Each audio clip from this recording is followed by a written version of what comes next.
Hej med dig, her er det Markus fra Psyke og Sjæl. Da jeg var ung, der bragte Danmarks Radio en serie, der hed Sjæl Videnskab. Det var en spændende serie, som jeg gerne vil dele med dig.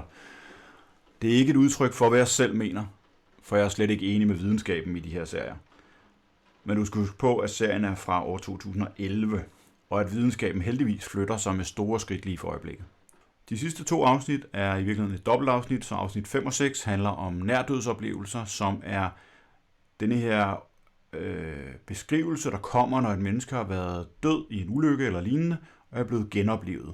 Hvad er der så sket, imens de i virkeligheden har været døde? Deres beskrivelse, det er det her afsnit, det handler om. Har vi mennesker en sjæl? Og hvad sker der egentlig, når vi dør? Kan vi se ind i fremtiden? Og kan vores tanker helbrede os? De spørgsmål har hidtil handlet om religion og tro. Men et stigende antal videnskabsmænd forsker nu seriøst i disse områder. Og hvis deres teorier er rigtige, vil de fundamentalt ændre vores opfattelse af, hvem vi er.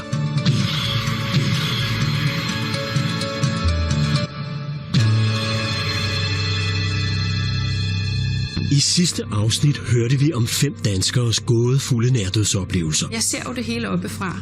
Så tager de et lagen og lægger hele vejen hen over mig. Så tænker jeg jo, jamen, så er jeg jo død. Så er det jo forbi. De fleste nærdødsoplevelser starter med, at man forlader sin krop og ser sig selv udefra. Jeg ser mig selv ovenfra. Min egen krop er sådan en grå masse. De rejser til et andet sted, hvor de møder afdøde slægtninge. Jeg var nysgerrig og sagde til en mormor, hvor er du henne? Ja, siger hun, det er svært at forklare, men jeg er et sted, som er anderledes end det her. Altså, det føltes bare så rigtigt at gå med min mor. De ser deres liv passere revy, og når de vender tilbage, er alting helt forandret. Den dag, du ser dit liv passere revy, der ser du det hele. Den traditionelle videnskab mener, at det er en hallucination. Although it may feel like this is an illusion. Men hvad hvis man kan bevise, at nærdødsoplevelser er virkelige? Det satte 2 forskerhold sig for at undersøge nærmere. When I heard of near-death experiences, they were rubbish. I knew they were rubbish. I was totally wrong. Peter Fenwick er neuropsykiater i London. Og sammen med kollegaen intensivlægen Sampania vil de undersøge mysteriet. If you're going to study near-death experiences, what you have to do is to take a model where the brain is always in the same state. Den traditionelle videnskab mener, at nærdødsoplevelsen skyldes kemiske og elektriske signaler i hjernen. Men den teori forudsætter, at hjernen fungerer. Forskerne valgte derfor at studere nærdødsoplevelser i en situation, hvor hjernen ikke fungerer, nemlig ved hjertestop. What happens in cardiac arrest is that you have no brainstem reflexes. That means then that the basic mechanisms which drive consciousness are not present.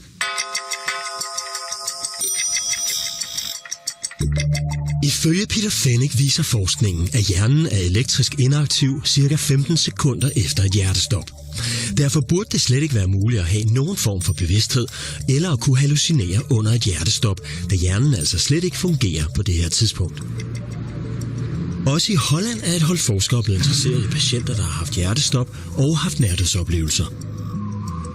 To my big surprise, from the 50 patients I asked, 12 out of those 50 told me about their death experience. Pim van Lommel er hjertelæge på Reinsted Hospitalet i Arnhem. Hans nysgerrighed blev vakt efter igen og igen at have hørt de samme oplevelser fra genoplevede patienter. How is it possible? Can we explain why people have a near-death experience? Can we explain about the content of the near-death experience? På 10 forskellige hospitaler undersøgte de 2 forskerhold ca. 400 genoplevede patienter og spurgte, om de kunne huske noget fra da de var livløse. Alle patienterne havde typisk haft hjertestop mellem 1 og 4 minutter og havde dermed også elektrisk inaktive hjerner. Hvis det var hjerneskabte hallucinationer, burde ingen af patienterne have oplevet noget under deres hjertestop. Surprisingly, between 10 and 20% of those patients who die, they are really in the phase of dying, experience enhanced consciousness and have memories of this period of clinical death, which cannot be explained by our current science.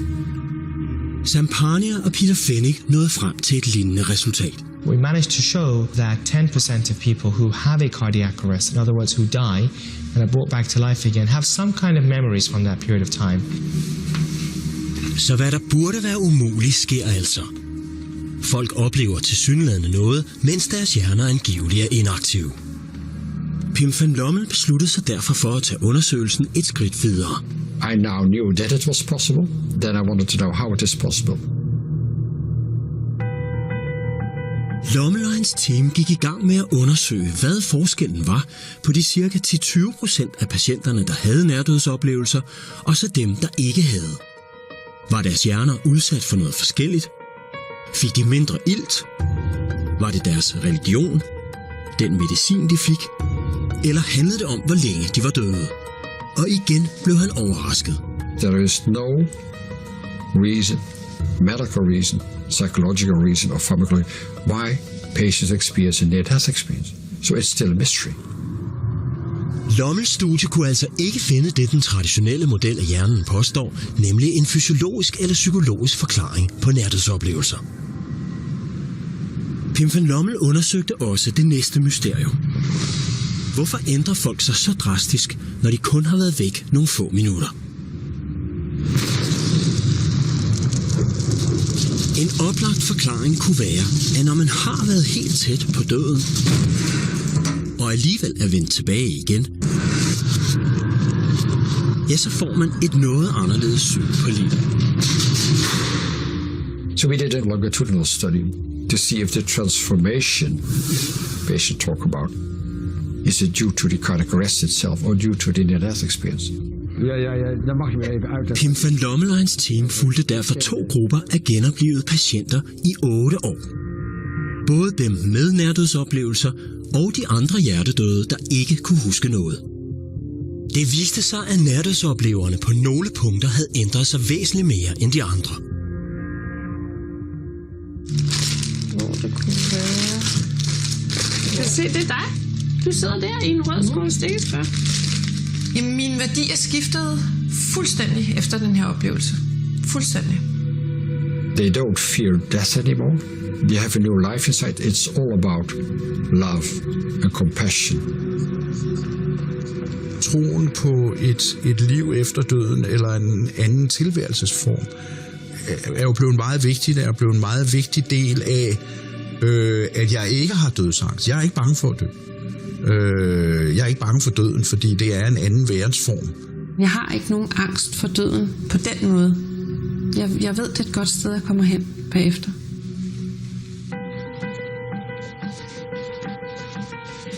Men passer det virkelig, at de mister deres angst for døden?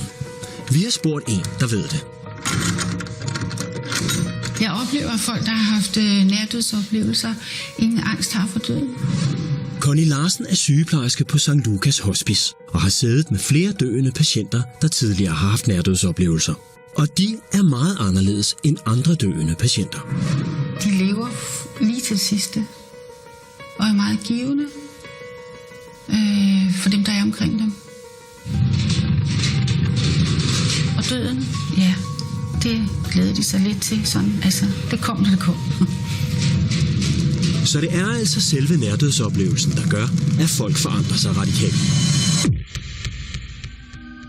Pim van Lommel fik sit studie publiceret i et af verdens mest anerkendte lægetidsskrifter, The Lancet. Han tror ikke længere på hallucinationsteorien. Hallucinations are not possible because you need a functioning brain to have hallucination. Derudover vil folk ikke ændre sig så markant, hvis det kun var en hallucination, mener han. There is no transformation after an hallucination.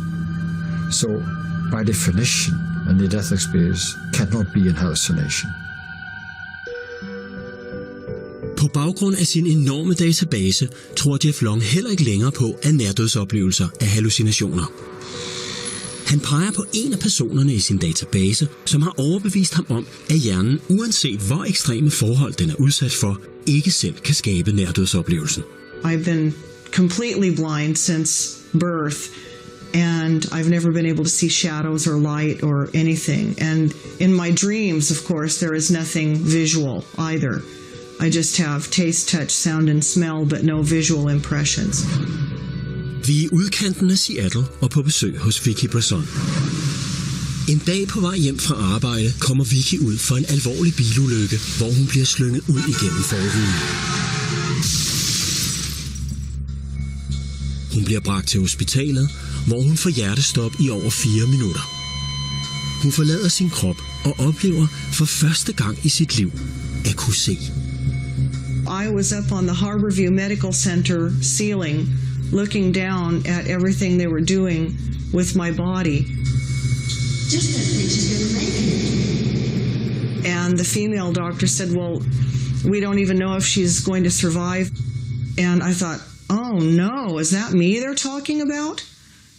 And am I dead? And I was really disoriented and feeling quite confused.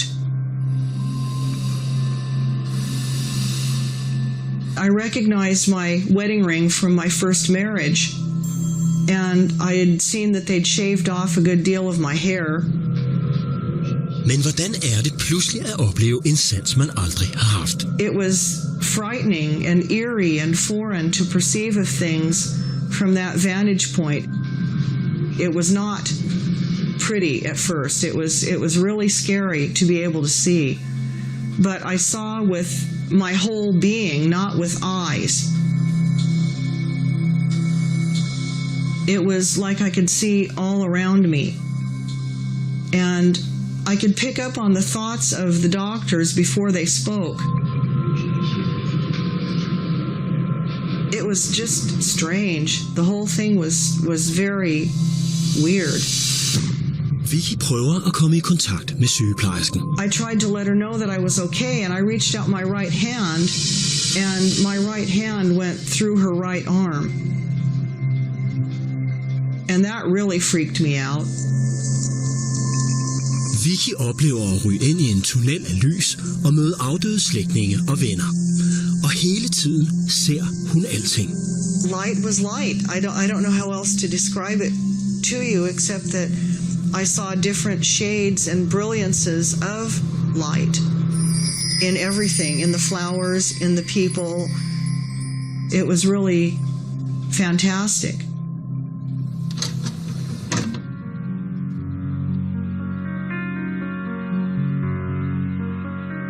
The most wonderful thing about being able to see was just being able to see and not worrying about what I might collide with.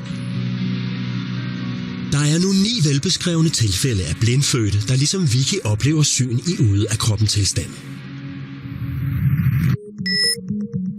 Og at blinde pludselig skulle kunne se i en tilstand, hvor deres kroppe er livløse, har Jeff Long svært ved at forklare.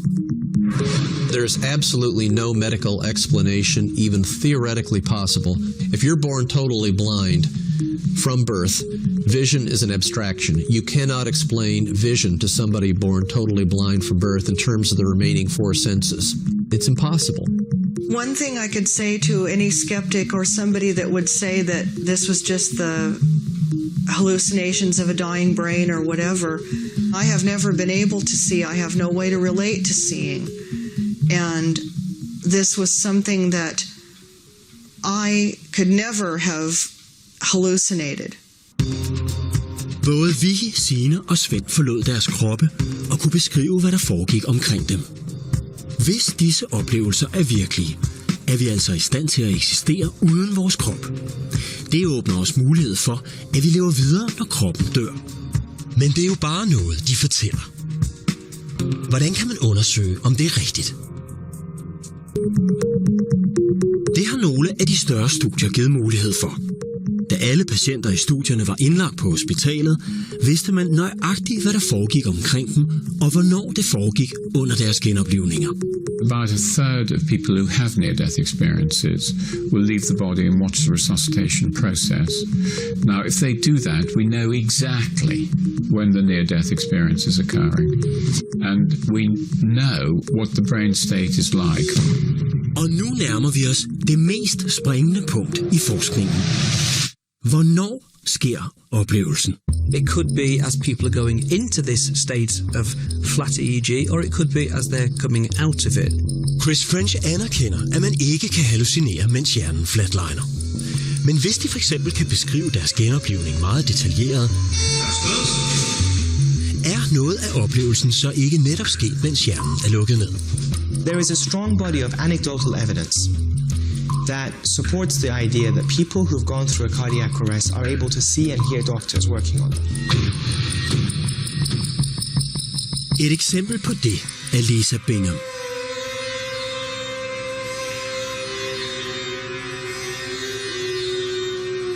Hun fik hele sit liv forandret af en nærdødsoplevelse. All of a sudden, I just was out of my body, and I was watching the heart machine flatline from above. Efter en operation oplevede hun at forlade sin krop, og en stor del af hendes oplevelse foregik tilsyneladende efter hjertet var stoppet. And then suddenly I was in a corner, just kind of waiting and watching as the nurses were panicking. Get her, surgeon, get him, flatlining, just making all kinds of noise. Efter flere minutters panik bliver Lisa ført tilbage til operationsstuen. I was following myself back into the surgery room, and in watching them fiddle with the different IVs and putting the paddles on and doing all that. I was above watching, and there was a light in the room that I remember. The lights that they have so they can perform this. And I was above that light, watching myself. Lisa er ikke i tvivl om, at oplevelsen var virkelig.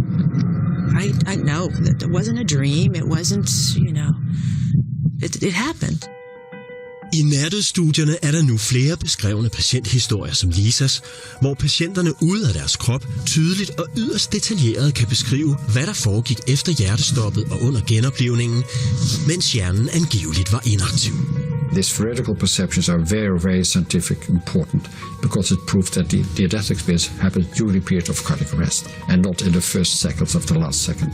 Men kunne Lisa og de andres beskrivelser af genoplevningerne ikke bare være det rene gætværk ud fra brudstykker, de har hørt før eller efter de mistede bevidstheden? Some people have said that this is just a mind model made up from things going on around them and guesswork. So I wanted to take my research a step further. Det her er Penny Sartori. Hun er forsker på Morstan Hospitalet i Wales. Penny Sartori vil undersøge, hvor nøjagtigt nærdødsopleverne kan beskrive deres egne genoplevninger. Hun undersøgte i alt 8 patienters ud af kroppen beskrivelser og tjekkede, om journaler og sygeplejepersonale kunne bekræfte begivenhederne. En af dem er Michael. Michaels historie er en af de bedst dokumenterede nærdødsoplevelser, for Penny Sartori var selv i lokalet, da den skete. Hun publicerede hele forløbet i Journal of Near-Death Studies i 2007. Michael er født med spastisk lammelse og har i hele sit liv ikke haft nogen førlighed i hånden. Michael ligger alene på en hospitalstue på Morstan Hospitalet i Wales. Vi har skruet tiden tilbage til et tidspunkt, hvor han netop har gennemgået en meget alvorlig operation for cancer. Hi Michael, how are you doing? For at styrke hans muskler vil sygeplejerskerne gerne have, at han sætter sig op i en stol. Penny Sartori og hendes kollega Fiona hjælper Michael ud af sengen. Men noget går helt galt. Michael får det rigtig dårligt. He became looking really not comfortable and he began to get very sweaty, and I thought, he's heading in the direction of having a cardiac arrest. I need to get him back to bed. Michael mister bevidstheden. Pludselig oplever Michael, at han forlader sin krop. I had a click in my neck, and actually I was floating up in the air. Michael har altid haft et svært liv på grund af sin spastiske lammelse, blandt andet besvær med at tale. Nu oplever han at svæve i luften, fri for sin krop og alle de ulidelige smerter. Oh, this is normal. I had no pain. It was great. Fra hvor Michael er, kan han se hele rummet og høre alting tydeligt. I can see my body. I can see them putting my body back on the bed. Oh, it's okay. I saw Dr. Baxter and 2 other doctors. Michael? Penny undersøger ham efter den såkaldte Glasgow-bevidstløshedsskala. Can you hear me? It's Penny. By the time we got him into bed, he was deeply unconscious. He was not responding to deep, painful stimuli. He wasn't opening his eyes to command. He was doing nothing. And his Glasgow coma score was only 3 out of 15, which is the lowest you can get for a state of unconsciousness. So he was deeply unconscious at this time. We need to get the doctor, Linda. Right. Trods bevidstløsheden ser Michael alligevel alting oppefra. Han ser, at der kommer en læge ind i grøn skjorte, som yderst usædvanligt ikke har lægekittel på. Han ser også, at fysioterapeuten Fiona gemmer sig bag et forhæng. Fiona was looking through the curtain at me because she was afraid. It was her and sister Margaret that put me in a chair. Penny forsøger at stabilisere ham, og hun tørrer hans mund med en særlig svamp, der ligner en slikkepind. I saw Penny then. I thought was putting a lollipop in my mouth. One of these sticks to keep your mouth wet, like a sponge. Michael får i sin ud af kroppen tilstand at vide, at hans tid ikke er kommet endnu, og han vender tilbage til sin krop igen. Hello, Michael. Let me take a look at you. På grund af intubationsslangen kan Michael ikke tale, men han er desperat for at fortælle, hvad han har oplevet. So the physio got a letterboard. Maybe you can spell. And he spelled, I died, and I watched it all from above. I was dead. Michael er i stand til detaljeret at fortælle alt, hvad han så til Penny. He was very accurate in his descriptions, and I know this because I was actually there at the time it occurred. When he recovered, he described everything that I had done, everything that the consultant had done, and he also described the physiotherapist looking very nervous and poking her head round the curtains. His eyes were closed throughout. He was deeply unconscious, yet he reported what I did, he reported the doctor and the physio, and he was very accurate with what he said. Den nøjagtige gengivelse af alle begivenheder i rummet i dyb bevidstløs tilstand var ikke det eneste mærkelige ved Michaels nærdødsoplevelse. Men det vender vi tilbage til senere.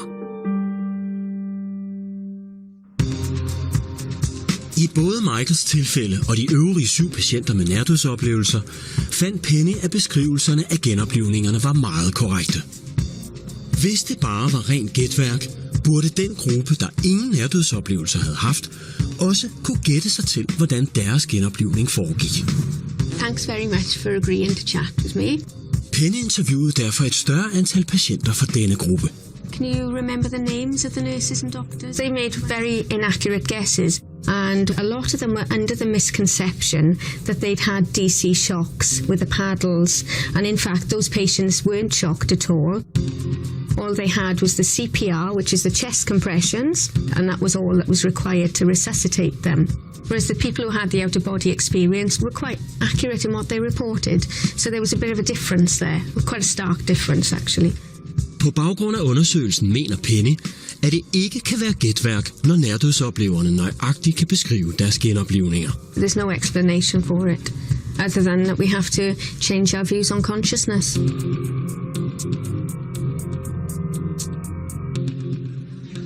Professor Chris French anerkender, at nærdødsoplevere ofte kan beskrive deres egne genoplivninger ret præcist. Men han mener, forklaringen må være, at hjernen så ikke går helt i stå ved et hjertestop. The fact that people can report what's happening around them, and clearly they very often can, is compatible with the idea that they are not fully unconscious, or that in fact there are ways that we can take in information subcortically. They still have information coming in. Men neuropsykiater Peter Fennick afviser, at man kan sanse noget som helst, når hjernen er lukket ned under et hjertestop. In order for conscious experience to arise, you require huge numbers of cells to be integrated together. And an idea that you can have little bits of consciousness in that catastrophic destruction of the basic physiology which supports consciousness has to be wrong. There have now been 5 studies in total that have all independently confirmed the same finding, that people do indeed seem to have cognitive processes from a time when they have actually died. De mange præcise beretninger fra genoplevede patienter har øget interessen for nærdødsforskningen betragteligt.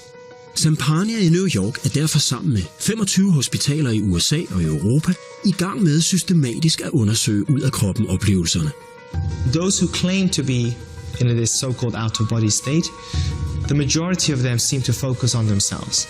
And so what we have done is strategically place these images above the head of the bed, assuming that if these claims are correct, that the person should hopefully pay attention to that as well. Projektet skal køre i 5 år og undersøge nærdødsoplevelser hos 1.500 genoplevede patienter. For hvis flere præcise ud af kroppen oplevelser kan dokumenteres, kan det føre til en ny erkendelse af bevidsthed, mener Sampania. This will challenge the age-old concept that many scientists have held. And it will suggest that actually the human mind and consciousness, which is a reality, is something material. It's not immaterial, it's not magic, it exists, but it isn't a product necessarily of brain cell activity as we understand. Et andet mærkværdigt fænomen, der endnu ikke er videnskabeligt undersøgt, er, at hos nogle få patienter sker der uforklarlige fysiske helbredelser lige omkring nærdødsoplevelsen. Vi vender tilbage til Morriston Hospitalet i Wales, hvor Michael var bevidstløs og havde en dyb nærdødsoplevelse. En af de personer, der var i stuen, var Karen. Hun er fysioterapeut og havde også kendskab til Michael inden nærdødsoplevelsen. Så hun kender Michael og hans spastiske hånd godt. It was totally a spastic hand, is what we'd call it. Som fysioterapeut har hun behandlet flere spastiske patienter. Og Michaels hånd var typisk for lidelsen. It was very tight. He had got splints for it, but it wasn't actually help. The splints really weren't doing a massive amount of work for him because it was a long-term thing. It was something that wasn't going to stretch out even with physio or whatever. So whereas we'd be doing passive movements for the rest of his limbs, we weren't able to fully stretch out his hand. Men efter nærdødsoplevelsen kan Michael pludselig strække fingrene ud. Og det bemærkes på et senere tidspunkt også af en af sygeplejerskerne. My hand came up taller from the waist. I said, your hand's open. Why? And the doctors came down and said my hand was open. I couldn't believe it.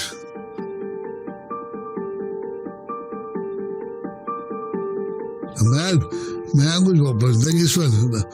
I could do this. Couldn't do that for 64 years. It's marvelous. Fysioterapeuten Karen bliver også efterfølgende opmærksom på forandringen. For no explanation, he was able to extend his hand. He no longer was holding it in the spastic position, and he was able to correct his hand and extend his fingers, which we had no explanation for. Hverken Karen eller andre med kendskab til Michael har nogen forklaring på, hvordan hans spastiske hånd, der ikke var funktionsdygtig, pludselig fungerer. I've never seen it. In my career, I've never seen anyone be able to do that, and I have no explanation for why he could do it. Ifølge Jeff Long er der i hans database flere beretninger om tilsyneladende uforklarlige helbredelser under nærdødsoplevelser. These are dramatic, these are absolutely medically inexplicable, and they seem to occur right at the time of the near-death experience. I don't have any explanation for them speaking as a physician, but I will assure you I'm going to continue to research them and hope to learn. Vi har i dette program set på den videnskabelige forskning i de 3 største mysterier ved nærdødsoplevelser. Og ifølge nogle af de videnskabsfolk, der har forsket mest i dem, er hallucinationsteorien ikke særlig sandsynlig. Men hvilken teori vil de så forklare dem med? The near-death experience seems to be teaching us that at that time, consciousness is possible, and consciousness is possible of things outside the body when you don't have the systems within the brain to record them. Now that's very important because it suggests the possibility that mind and brain may not be the same. What we can learn is that we are not our body, but we have a body. It would seem that consciousness is transmitted through the brain, but not necessarily created by the brain. So these are something that perhaps make better sense of explaining these experiences if we change our views of consciousness. Altså sådan nogle mærkelige spørgsmål, man kan blive spurgt. Kan bevidstheden leve uden krop? Ja, det kan den godt. Det har jeg jo prøvet. Jeg har prøvet i 20 minutter at have min bevidsthed og være mig, men være 10 meter uden for min krop. Chris French tror ikke, at nærdødsoplevelser er virkelige. Men han er spændt på, om den videre forskning i ud af kroppen-oplevelserne vil vise resultater. Perspektiverne er i så fald store. If consciousness can function outside the body, then it's got huge implications, I mean, not only for science, but also for our worldview much beyond that. I mean, it would clearly provide at least some evidence in support of the claims of virtually all the world's major religions that the death of the physical body is not the end. Så er vores bevidsthed i virkeligheden et langt større og mere fantastisk fænomen, end videnskaben hidtil har antaget. Med det spørgsmål slutter vi programserien Sjæl og Videnskab. Tak fordi I så med.